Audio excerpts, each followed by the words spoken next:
9th, 2025. This is the Arlington County Board of Equalization hearing.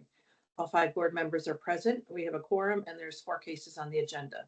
The first case is RPC 22001024 at 5100 7th Road South. We have Mr. Justin Price here. Mr. Price, you can start with your 8 minutes and tell us about this property, sir. Yes, ma'am. Good morning, board. Good morning, Mr. Vines. The subject of this appeal is Haven Columbia Pike. It's a 118-unit apartment building, 3 stories. Once again, located at 5100 7th Road South. Starting off on our appeal package on page 4. In our analysis, we are using the actual income and other income at the property, and also asking for an adjustment to the expenses and a cap rate adjustment. So starting off, the calendar year 2024 the calendar year 2024 actual NOI is significantly lower than what the county's income model NOI illustrates. As I mentioned in our analysis, we are using $2,761,741 for the gross potential rental income, and also $208,000 worth of other income, for a total EGI of $2,970,147, which is similar to what the county has in their income model, just about $1,000 off. We do agree with the stabilized vacancy rate of 6% that the county is using, as we have seen that at the property as well. And then, as I mentioned, one of our main areas is going to be the expenses. In calendar year 2024, there was $1.3 million worth of expenses incurred at the property, so 48%. The county is at 35%, or 977, just over 977,000. We have also included, we have also requested a cap rate adjustment. We do recognize that the Arlington County's cap rate has increased year over year 30 basis points, but we have seen in other counties and in other neighboring counties also, with CoStar submarket cap rate report, also RERC and PwC's fourth quarter 2024 reports that suggest a further cap rate adjustment is warranted. So in our analysis, we have used a 6.9% cap rate, which is just a 20 basis point increase from Arlington counties. Also, we have an outline on our page 4 of the trending NOIs at the property. So in calendar year 2022, the NOI was $1.3 million. In calendar year 2023, the NOI was $1.4 million. And in calendar year 2024, it was $1,456,960. I see in Arlington County's response, they have done some reconstruction to the calendar year 2024 I&E, where their main reconstruction is for the expenses. We have provided further details about what some of the expenses that are incurred at the property are, which are found on the BOE memo, page 27. So I do see that in the comments, one of the expenses that was taken out in Arlington County's reconstructed income model was the FF&Es, which is just the furniture, fixtures, and equipment at the property. And I do understand that is a part of personal property. So if you do take that out of the calendar year 2024 expenses, that expenses goes from $1,350,000 to $1,317,000, which still gets us to an NOI greatly less than what the county has for calendar year 2024 at $1,494,633. And then even with using the county's cap rate of 6.9%, that gets us to a value of $22,307,960. So just with all that being said, and then also mentioning that this is a building that was built in 1950. So there are some other expenses that the county has taken out, but I'm not sure where they're taking these other expenses out of. Like I said, I do understand the FF&E being taken out because that is a part of personal property. But with a building that is about 75 years, it's tough to be able to take out some of these expenses when with an older building, it takes a lot more it takes a lot more to operate these properties. So with all that being said, we just believe that the performance of the property has not been as high as what the county believes, especially in calendar year 2024. As I mentioned, with the NOI when taking out those FF&Es being right at 1.5 million, and the county being at 1.8 million for their NOI. So with all that being said, using the actual income, 6% vacancy with county guidelines, and then a 48% expense adjustment, and then our adjusted cap rate. That's why I believe a $20,999,600 assessment is more than fair for tax year 2025.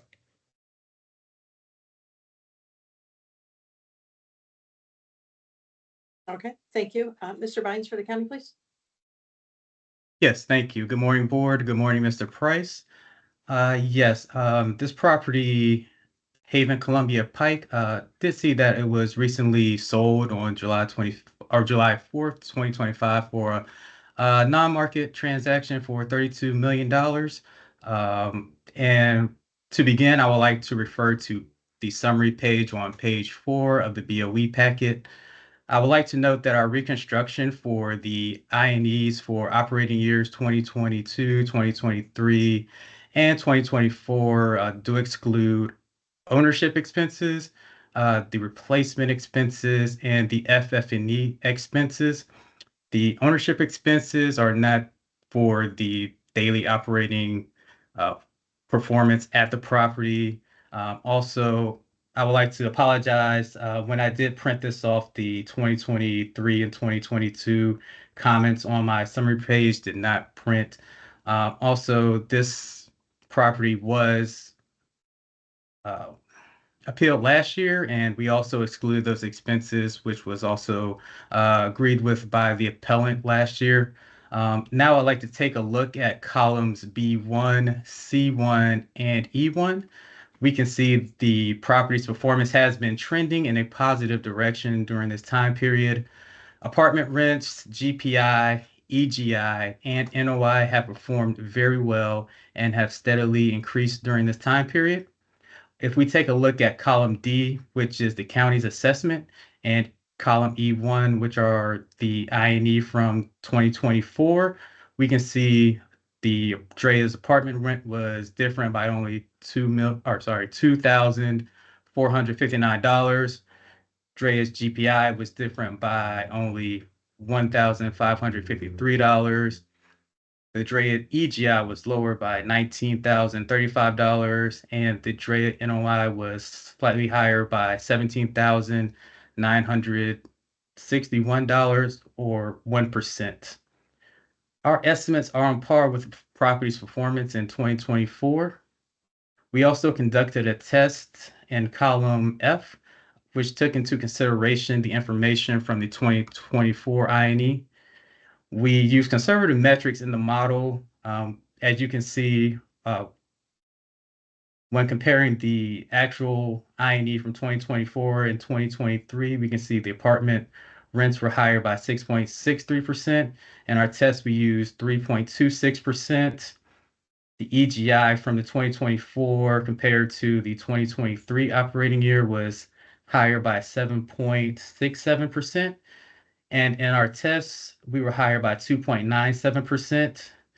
The EGI was higher from 2024 and 2023 by 7.34%. And in our test, we were higher by 2.22%.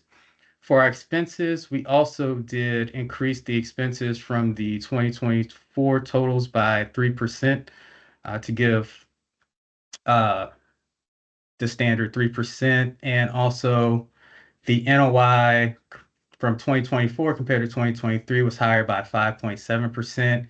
And in our test, it was higher by 1.78%. For the cap rate, the county cap rate has been supported by county data that's been collected from various properties and sales, and also third-party commercial real estate publications such as PwC, CBRE, and RERC. With all this said, we recommend the 2025 assessment be confirmed at $27,100,100. Thank you. Okay, thank you. Questions from board members? Mr. Yates. The pellet, would you like to address the sale? I understand what the county said about it not being open market, but Yes, sir. I don't have details on the sale directly, but I do understand that it happened after the evaluation date. So this can be considered for tax year 2026, but for the assessment as of 1/1/2025, I don't believe it has any bearing on this appeal. okay. Okay, any other questions? No? Okay, Mr. Mines, if you take a minute to wrap up then. Yes, ma'am. I just would like to reiterate that when comparing the county's 2025 assessment to the 2024 operating year, we were right on par with all of the metrics from the appellant for 2024, and we recommend that the assessment be confirmed at $27,100,100. Thank you. Okay, thank you. And Mr. Price, if you take a minute to wrap up, sir. Yes, ma'am. So as I mentioned, and as the county mentioned, we don't differ too much in our EGIs. It's really just the expenses. I do understand that the FF&Es should not be included, which is just $37,600. But those other items are important, especially to such an older building. And as I mentioned, when taking out some of these expenses, you have to consider this is an older building that needs additional operating expenses. So with that being said, I feel like there should be some adjustment with the expenses. Okay, thank you. All right, it's just among the board. Where are folks? Mr. Mendez. I would agree with the appellant as far as the sale goes. The assessments for January 1st, 2025, and the sale happened the middle of this year. I think it was close to July 4th. So I'm not really paying too much attention to that sale price. But to me, the expenses did look slightly high. So what I did was I went from 35% to 36% and increased the expenses to $1,005,000. And it's just slightly reduced the assessment. What was your final value? My final value was $26,683,200. Okay. Other folks? Mr. Penaranda? Yeah, I think we're on the same line with Mr. Mendez. I did make an adjustment on the expenses on the original assessment. I went just a little bit higher than what he did. I did an average for the past 4 years, and I think I came up with the same percentage that the assessor came on the test. So I used 36.45%, and the value brings down to $26,495,582. Okay. Anyone else? Where did we lean? I could go with either of them. They're both so Yeah. close. Okay, Mr. Yates? I did 1%, but I could go with either of them too. Right, well, 36 or 36.45? I like 36.45. Okay. All right, That then. sounds good to me. Okay, Mr. Penaranda, then do you want to make a recommendation here? Sure. That we reduce the assessment to $26,495,600 based on increasing the expenses on the original assessment to 0.45%.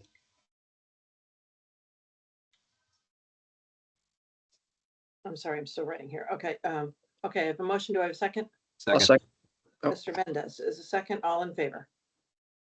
Aye. Aye. Opposed? Okay, it is unanimous. The assessment is reduced to 26,495,600 based on increasing the assessment or increasing the, excuse me, the expenses on the original assessment to 36.45%. Thank you both. Thank you. Thank you. Okay, we have Ms. Shuttlesworth and Mr. Harmon. Okay, the next case, RPC 1702702A at 1600 16th Street North was asked to be withdrawn yesterday afternoon. I assume there's no objection, Ms. Shuttlesworth? No objections. Thank you.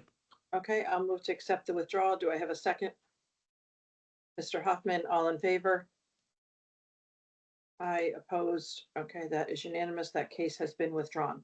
Okay, the next case on the agenda is RPC 1405940 4300 Wilson Boulevard. Mr. Harmon, you can start with your 8 minutes and tell us about this property. Yes, thank you, Madam Chairwoman, members of the board. Rob, good morning. This is a 260,000 square foot office building. It's located there at Wilson and Glebe in Ballston. It was built in 2003 and as of the date of value was 35% vacant. That vacancy rate does include a lease that was signed but did not start until April of 25. The current assessment is an 8% change from 2024, less than the average. Even as we look at NOI at the property, we see that's decreased by over $2 million in 2024 from the prior year. NOI in 2024, just $3.2 million. Looking at the 3-year history at the property, we see that the high water mark for NOI was in 2023, when NOI was at $5.2 million. That's fully $1 million lower than the assessment's NOI. The issues on appeal are the concessions, the cap rate, and the DFL. Now, if you'd be so kind as to direct your attention to page 22 of the appeal, you'll see the property's 3-year operating history. The second row of the operating history shows concessions at this property. In 2024, concessions were $3.1 million. Leases in place average $47.68 per square foot for office tenants prior to concessions. That is lower than what DREA has reported in their memo. That's due to the county. They used a year-end 2025 rent for a tenant instead of the year beginning 2025 rent. So leases in place $47.68 prior to concessions. Now, if we look at the tenants in the building and what they actually paid, we see the true effect of concessions. Tenants paid $4.9 million in rent in 2024, which spread across the 171,000 square feet of occupied space, puts the effective rental rate that the owner received in 2024 at just $28.71 a foot. This compares with the assessment's equal accounting for vacancy. If you look at EGI on the assessment, that comes in at $33.28. Compare that again with what the owner actually received per lease square foot in 2024 of $28.71. The assessment is a premium, has a premium on the rental rate of $4.57 a foot. That's 16% greater than what the property actually achieved in 2024. Looking forward at 2025, the owner has an additional $4.2 million in outstanding concessions that will see the property earn only about $21.21 a foot in 2025. So in order to get the 35% vacancy rate, the owner had to offer concessions of more than $7.7 million in total in 2024 and 2025 and beyond. 3.1 million of that was incurred in 2024. The remaining 4.6 million is outstanding as of January 1, 2025. Considering these in the year they occur, we see that the owner earned just $28.71 a foot in 2024 per occupied square foot, and is set to earn just $21.21 per occupied foot in 2025. Now that outstanding 4.6 million, I actually got an email from the owner just yesterday saying it's actually higher, but that's the minimum is 4.6 million. They've got a few months of outstanding free rent that was added on to one of the tenants. So, but at a minimum, 4.6 million in concessions. That is a real cost. To illustrate that concessions are real expenses, if you turn to page 29 of the appeal, you'll see the most recent lease amendment for AES when they renewed their lease. Just past halfway down on page 29, you'll see some writing in red.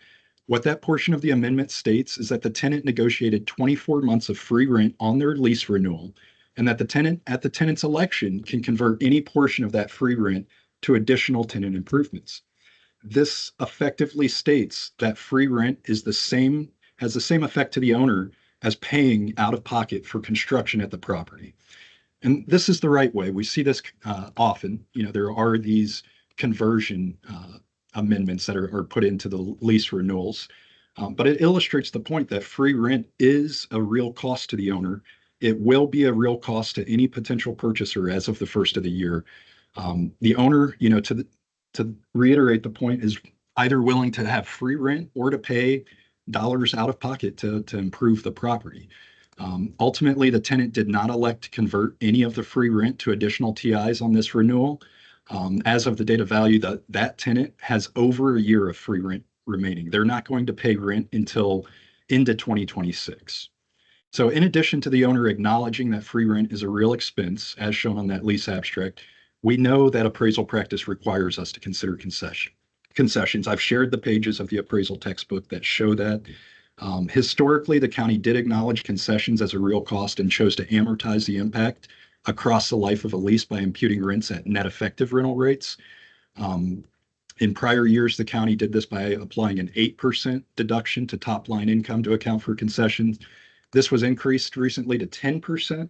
And then even more recently, they just did away with it and said, we'll do it on a case-by-case basis, but it's not actually been applied on a case-by-case basis. In this case, the county's assumed effective concessions of only 3.5%.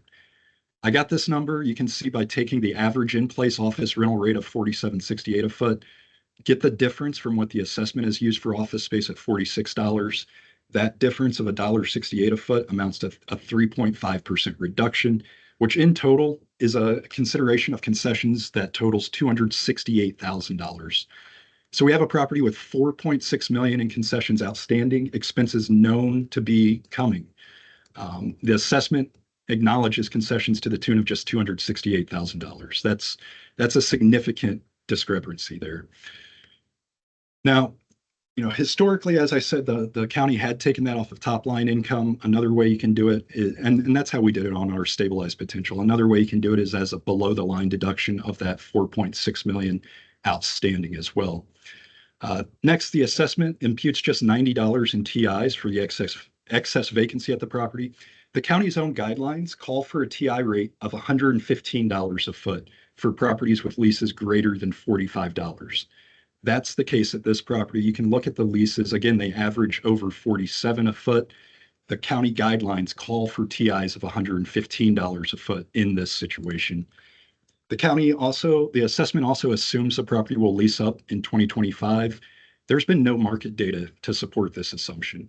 Absorption in the county over the past 5 years has been negative. More tenants have been leaving than coming, yet the assessment assumes this property will lease up in 2025. We've imputed a 2-year lease up period, which is going to be more reflective of how a potential buyer would value this property. And finally, the cap rate, as we've discussed ad nauseum, the county determined the cap rate for this property based off of one sale. That sale was 100% occupied at the time of sale and sold to an owner occupant. The issue with this, other than the sale not being a valid and verified market sale, is that the assessment's cap rate makes no account for the higher risk profile of the subject property due to its low occupancy. The cap rate applied is based on the sale of 100% leased building. This property is only 65% leased. It is riskier and warrants a higher cap rate than 100% building. 100% occupied building would warrant. Thank you. Okay, thank you. Mr. Peralta for the county, please. Yes, good morning, everyone. 4300 Wilson Boulevard. It's located, as the appellant mentioned, in the intersection of North Glebe Road and Wilson. The property boasts ample underground parking and direct access to Boston Metro and major bus transfer stations. The property is also steps away from the Boston Common Mall And, just looking at the original assessment, you'll see that the original square foot vacant was 90,697. We did adjust for the new vacancy that was found in the 2024 rent roll. When looking at the rent per square feet for the leases in place, we did find that the leases in place were at $48 per square feet for the office and $52 per square feet in the retail. Again, looking at column D, the county is at $46 a square feet for the office and $47 a square feet for the retail, as compared to the appellant. They're at $42.32, and then an increase in the leases, the vacant space at $41.23 versus the county's $40 per square feet for the vacant space. Looking at, again, the original assessment, you'll see that based on the actual income that was reported in 2024, the county's pass-through income and other income is less $80,033 than what was reported. Looking at the expenses, the county is 87 cents less than was actually reported. And then looking at the net operating income overall, when the county had reconstructed the 2024 INE, the original assessment is about 779,861 less than what ought to be projected for the property, given the vacant square footage income. The original assessment, again, we did apply an excess vacancy for this property. We did find originally that the property had about 35% vacancy. We actually deducted 2,934 square feet more than what ought to be deducted in the original assessment. And that equated to about 401,400 square feet. I'm sorry, $401,400 more than what ought to have been deducted. The difference there was we allowed 20,822 square feet below the line deductions, where it should have been 17,888 square feet in deductions. We did make the corrections going forward, looking at the reconstructed and the column F, the county's test column. We did include more net leasable area per the 2024 rent roll. If you follow, I guess, the net leasable area from prior years, in 2022, they reported 259,056 square feet total area. In 2023, 260,031 square feet. And in 2024, 265,258 square feet. So the original assessment mirrored what we had in 2023 at 260,031 square feet. And then in our test column F, we mirror what they reported in 2024, 265,258 square feet. So every year is a challenge. We try to get it right based upon the information that we do have. Upon test, column F, we did find that the county's projection there, even at the $46, which the appellant doesn't agree with, is still $359,075 less than was actually reported in the 2024 INE. Looking at the inputs for the vacant square footage, I think the county and the appellant are somewhat in line at $41.25 for the county, and the appellant at $41.23. So the major difference that we see between the county and the appellant is that those leases in place, which we already mentioned, were at $48 a square feet. The county is already inputting $46 a square feet, which still shows again, a $359,000 difference from what was actually reported in the 2024 INA. Looking down further, if you compare columns F and E1, you'll see that the gross potential income at the $46 a square feet is still $342,100 less than what was projected in the reconstruction. If you compare line items 32 in E1 and F, you'll see that the reconstruction at 12.6 inputs the agent's numbers at $41.23 and $36 a square feet for the retail, and includes the actual income reported. So even though the agent's inputs and the actual income are projected in the reconstruction, the county is still, again, $342,100 less than what was projected there. Looking further down into the net operating income, let's go with the expenses. The county's at $9 a square feet, whereas the most recent INE is reporting $8.38. Overall, in the net operating income, the county's retested model, we're at about 410,433 less than those projections for the reconstruction.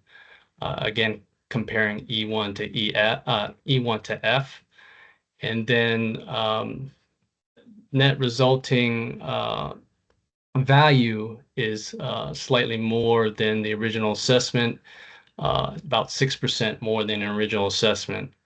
Again, we're taking excess vacancy to below the line and accounting for that extra vacancy that we found in the most recent 2024 rent roll. Overall, we're looking at a -8% decrease from last year to this year, and that comes with 110,261 square feet newly leased or renegotiated. That's about 6 tenants there. If you pay attention to the rent roll, they had a base year of 2024 based on the rent roll that we found, and that equated to again six tenants, and one of the major tenants, AES Corp, 75,722 square feet leased. So we do ask that the county, the board, confirm the original assessment. Thank you. Okay, thank you. Questions from board members? Mr. Mendez. For the county, the appellant mentioned that per the county's own guidelines that the TI should be $115 a foot. Can you address that, please? Yes, I was getting there. I just ran out of time. I apologize. That applies when the vacant lease space is over $45 a square feet. You'll see that we're only applying $41.25 for the space. We put it below the line, $41.25. So we did use $90 a square feet for this case. Thank you. And if I may, that's not what the guidelines state. They say $45 a foot for renewal leases, and that's what we have here is Okay, $45. thank you. Other questions from board members? No? Okay, Mr. Peralta. Oh, I'm sorry, Mr. Hoffman. Yeah, just real quick, did the AES, did they convert any of that to TI? They just take 2 years of free rent? Correct. They confirmed yesterday that they did not convert any of it. It's all still outstanding. And while they were trying to decide if they should convert any of it, they were paying rent during their initial free rent period. So they actually extended that into 2026. So. Okay. Okay, any final questions? Okay, Mr. Peralta, if you take a minute to wrap up, please. Yes, thank you. I would like to point out that, again, 110,261 square feet of new leases. What doesn't show is the pass-throughs that they would pay after that initial year. So again, we believe our projections are conservative, not accounting for those pass-throughs that the owner would receive. In addition, the AES conversion is still outstanding. So the 4 million or so that the appellant's saying that would be concessions isn't set in stone. And we do ask that the original assessment be confirmed. Thank you. Okay, thank you. Mr. Hartman, if you would take a minute to wrap up, please. Yes, thank you. So that conversion is set in stone. AES determined not to elect to convert any of it. That is all outstanding free rent. The county's reconstruction comes in at a higher per square foot value than for leased office than what is actually in place at the property. You know, that doesn't really make sense. Something's amiss with that reconstruction just right off the bat. The reconstruction projects an NOI that is 63% higher than that 3-year average at the property.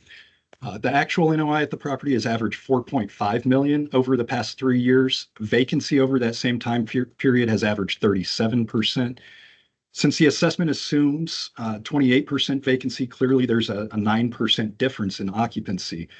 Yet the assessment assumes a 40% increase in NOI over that 3-year average. So a 9% increase in occupancy, the county's saying that will get them a 40% increase in NOI. That's not really logical. The property does have that 4.6 million at least in outstanding free rent concessions as of January 1 and is only projected to earn $21 a foot in 2025. The assessment only accounts for 268,000 in concessions. Thank you. Okay, thank you both. All righty, it's just among the board members. Where are folks on this? Mr. Huffman? I mean, it looks, the AES lease is a big deal for this building because it would be in trouble without it. And we could see that it was expensive. So I initially went through and made an adjustment for that extra year of free rent that's left because it's kind of out of the ordinary. And it's like you got to take it off somewhere. So I just did a below the line adjustment for a year of free rent. And then I was like, it should actually come off of the county's test column and not the original because that test column reflects the lease and the income from the leases and everything. So when I did that, I still ended up, you know, slightly higher than the department. And then even if I double the below the line, you know, you could adjust the TI, you can adjust the duration. I did 2 years instead of 1. And I still ended up at 68,377,600, which is really close to where the county was on the original assessment. So I don't know if we should do a reduction of that small amount, or if I could probably go either way. Okay, other folks? Mr. Pettiranda?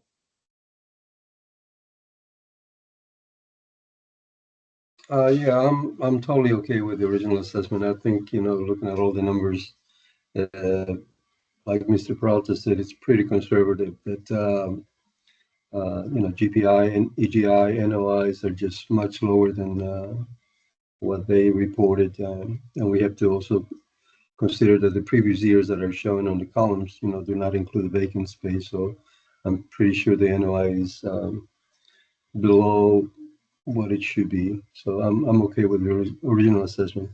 You know, and I wouldn't really support making adjustments for 2 years below the line anyway.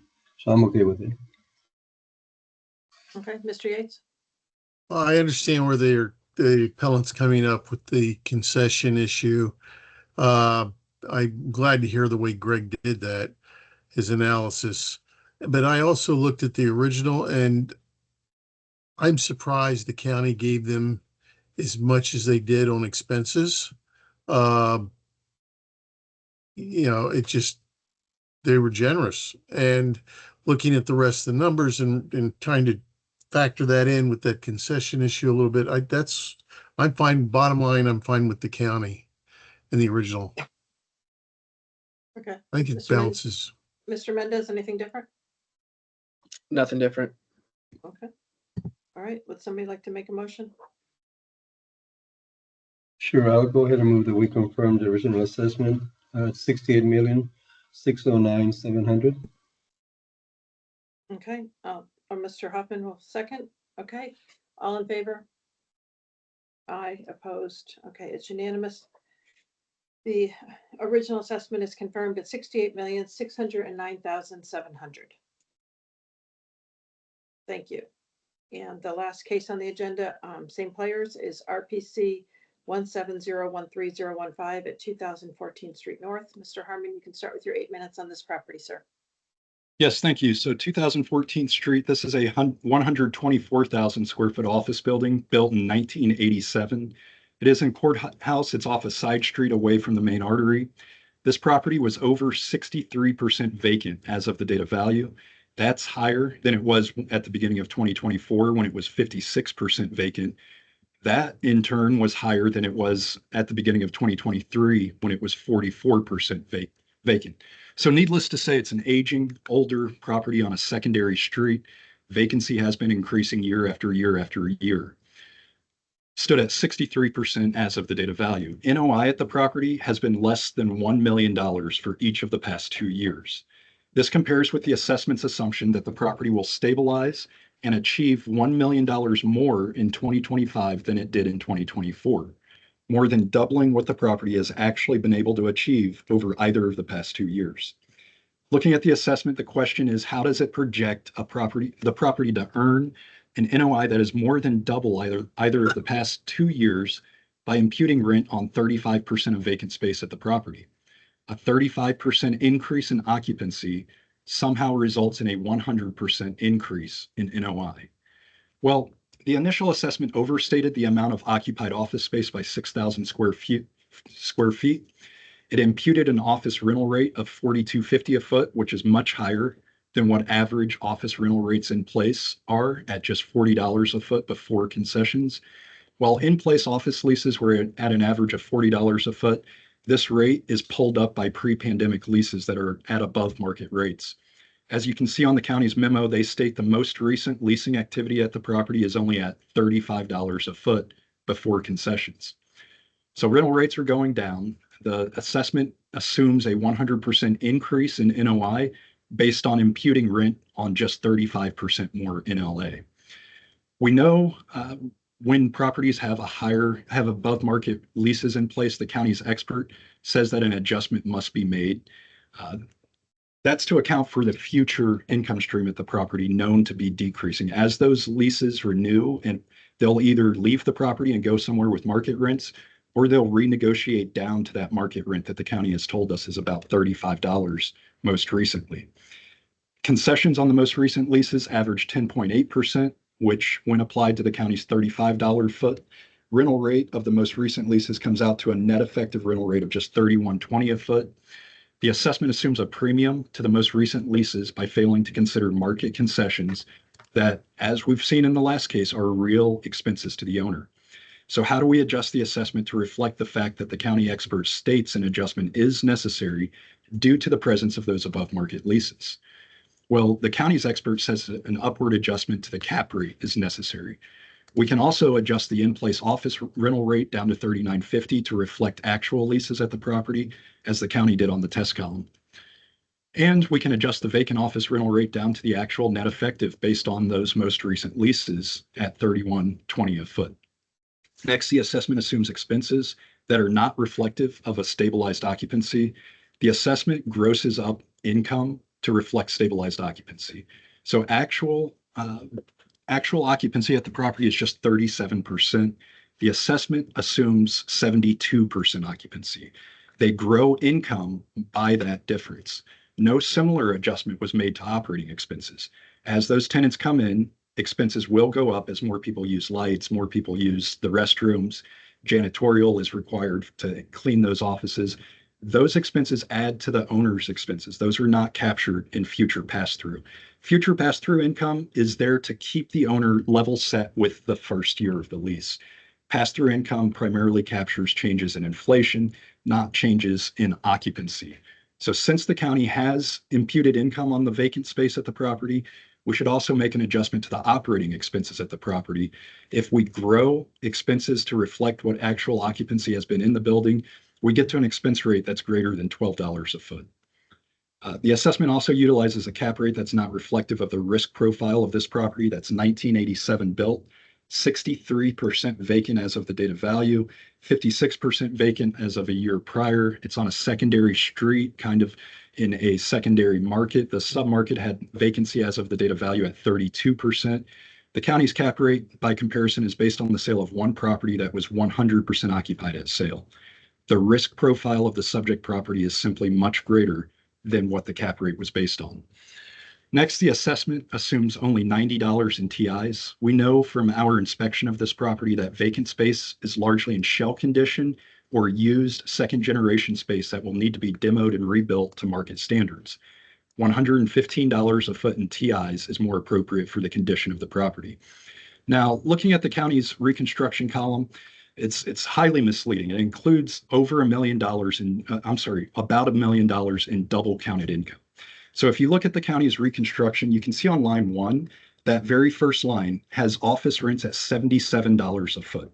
That should be a red flag right off the bat.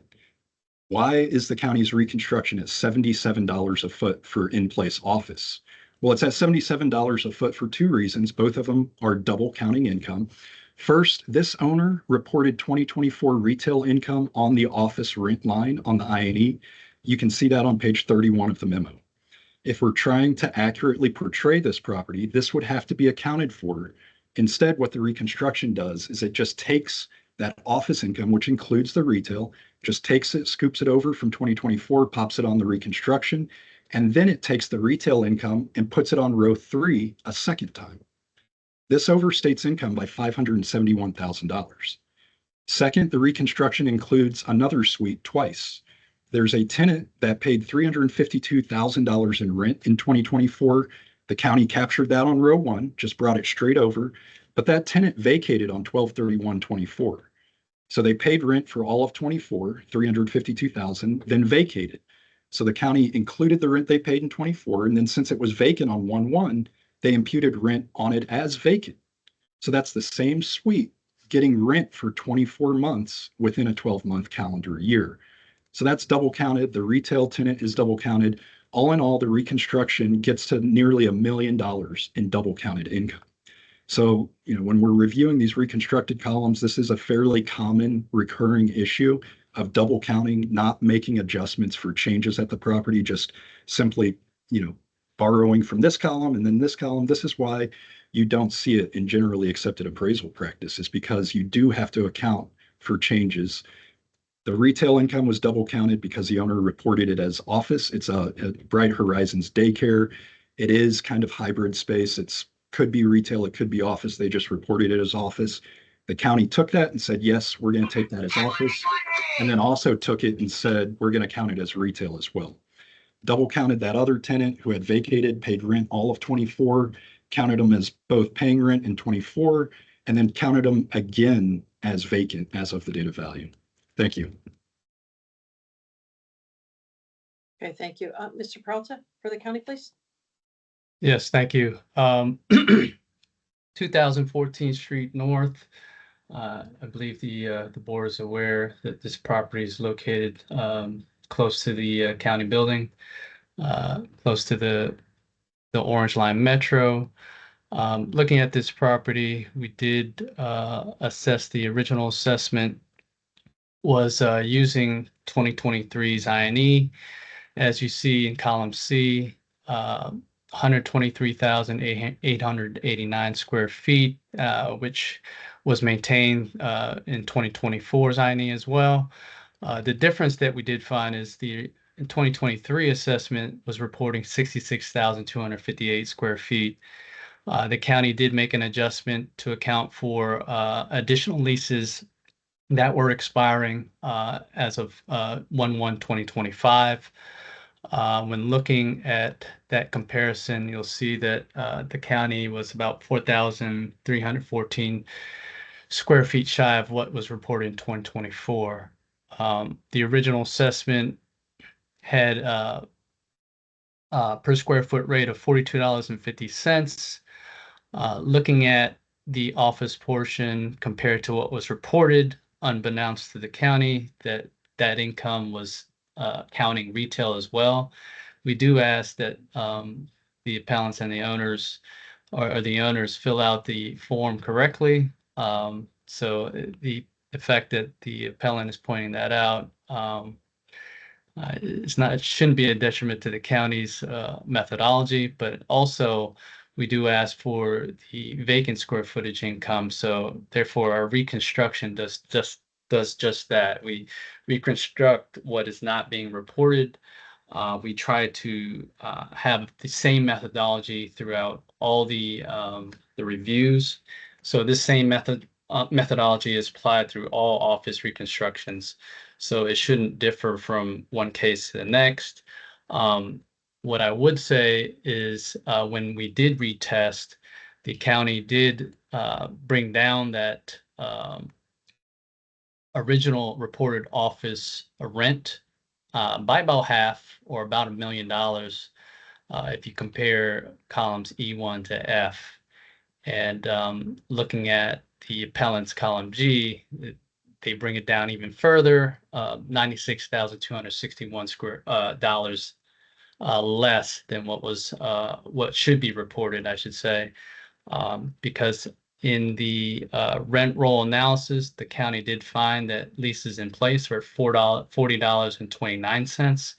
The county is using $39.50, and the appellant's using even less than that, $35.92 per square feet. So again, looking at the original assessment, we do see that based on our inputs, that the county is about $652,000 less than what ought to be reported when you include the vacant square footage income. Looking at the expenses, we did find that we overestimated on the expenses. Just looking at the overall history and the most recent reporting of $9 a square feet, we did retest at a lower per square foot rate based on what was received or what was spent in year 2024 at $9 a square feet. We did find that the property had about 61% vacancy, and then which is slightly higher than what the average is in the county, 28%. We did do some research and found that the owner of the building is Penzance, and we do see we have seen that that owner is making redevelopment plays in the county with office.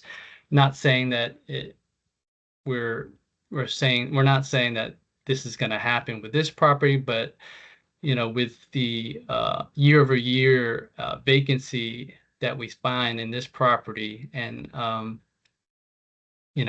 don't know if there's any push to kind of release this space in this building, but we did see the rent roll to kind of find out what the lease terms were for this property. And we did find that there are some leases in place in 2028 till 2028 and 2030, but we caution if we find any lease termination clauses or anything like that in the near future, that we would expect it to be sort of a redevelopment play for this property, given its location. I think it would be able to achieve the 24-28% vacancy that we see in the county. Looking at the overall projection of this property, we did find that the retest did support the original assessment. We do ask that the board confirm the original assessment at $15,574,400, and we're open for questions. Thank you. Okay, thank you both. Questions from board members? No questions? Okay, Mr. Peralta, if you take a minute to wrap up then. Yes, the original assessment had a gross potential income about 26% less than the reconstructed NOI using the appellant's per square foot rates. Drea's test showed an NOI that is 29% less than the reconstructed NOI after the inclusion of vacant square footage income. The 2025 assessment is 11% decrease from last year's valuation. Just to give you an idea, I believe, I'm sorry, I guess that was the last case. That's all that we have. We ask that the board confirm the original assessment. Thank you. Okay, thank you. And Mr. Harmon, if you take a minute to wrap up, sir. Yes, thank you. So this property's vacancy has increased from 34% to 44 to 54, and now it's at 63%. It's clearly trending in the wrong direction, yet it has a cap rate applied to it that's derived from the sale of one property that was 100% occupied at sale. We know the issues with the occupancy at this property. It's an older 1987 property. It's not on a main artery. There's better locations available. There's 32% vacancy in this submarket alone. So tenants aren't choosing this building because of the structural issues with it. The assessment assumes occupancy will increase by 35%, and this will in turn result in a 100% increase in NOI. A 35% increase in occupancy does not result in a doubling of NOI. It's simply not logical. The assessment understates stabilized operating expenses by failing to account for increased occupancy. If you correct the county's reconstruction for the double counted income and grow OpEx, you get an NOI of $1.581 million. That includes vacant square foot income. Thank you. Okay, thank you both. All right, it's just some of the board. Where are folks?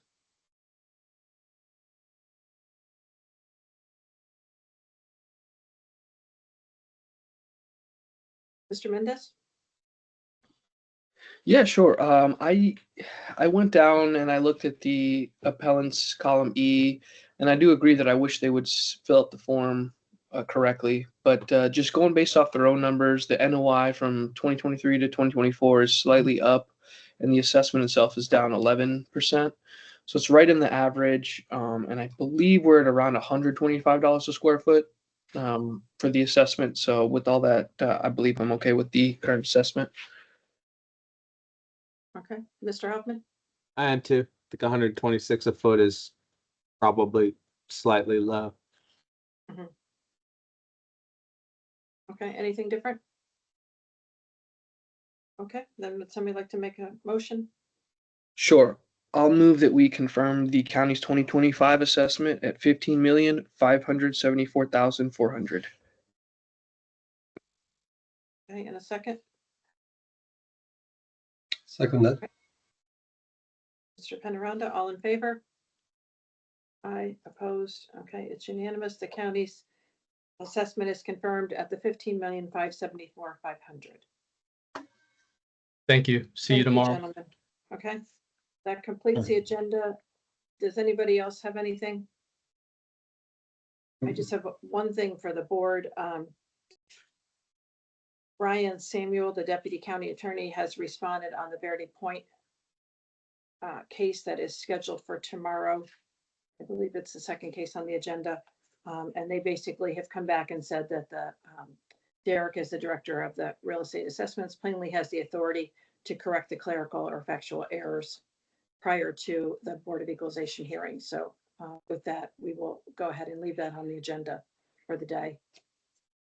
And that is really it.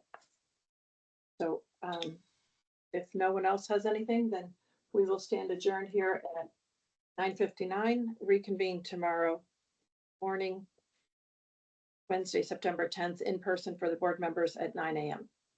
Thank you. Thank you.